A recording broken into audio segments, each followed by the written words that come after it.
Let them grow, let them grow, let the trees reach to the sky. These old trees were set aside for you and me to stand beside. Where bears and birds and bees reside, please just let them grow. I'm Steve Stork. I'm a property owner in the scenic corridor here. We're at the Youghiogheny Wild River, Maryland's only wild river. And I've been protesting a bridge project here. The county has proposed a bridge in parallel to the existing bridge, which takes state park land. It impacts the Wild Yough. It cuts old growth forest. And they have a viable option to replace the bridge where it is, and that's what we're pushing for. But they've gotten permission from DNR to do a tremendous amount of damage, cut over 400 trees, cut old growth trees, destroy riparian areas on the Wild River, and they've not given full consideration to keeping the bridge where it is. They don't want to allow a detour for the 3 to 6 months that it would take to replace the bridge in its current location. So they've asked DNR, and they've gotten a conditional approval to take out all of these trees to the right. And on the far side of the bridge is Swallow Falls State Park, which is an area of hemlocks that's been protected for over 100 years. This is probably the most protected area in the state. It has 4 different designations.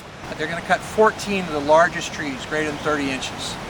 Those represent 20% of the 68 remaining trees of that size in this grove. 0.06% of the state still has old growth forest, so it's a very rare entity in the state.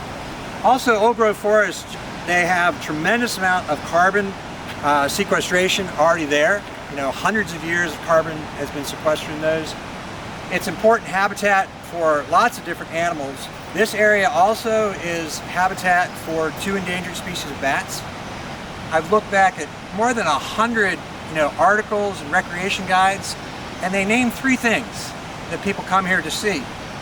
The 2 waterfalls, the highest in the state, Muddy Creek Falls and Swallow Falls, and the Hemlocks. They're treated with majesty. It's a cathedral. Every person that comes to this area comes here and they walk through the grandeur of these hemlocks.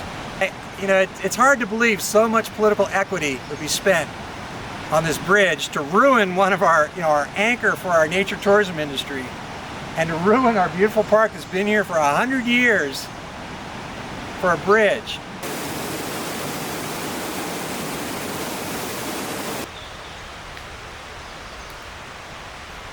This is an old growth forest.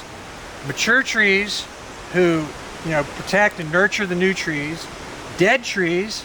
The tree back here, which was the largest in the park, fell last year, and that tree fell. So those trees should fall and nurture the next generation of trees. They provide nutrients. They're habitat for all kinds of organisms. Those will all be stripped. All this rich soil that's 300 years old that will all be stripped off. If they just move the road, they had an option 1C to replace it where it is using traditional methods in its existing footprint, or even on the other side, which isn't in the sensitive area, isn't in the park. Very few of these trees. They said maybe 24 trees would be impacted. We just need people to care. We still have an opportunity to change the trajectory on this and to replace this bridge where it is. There's hope.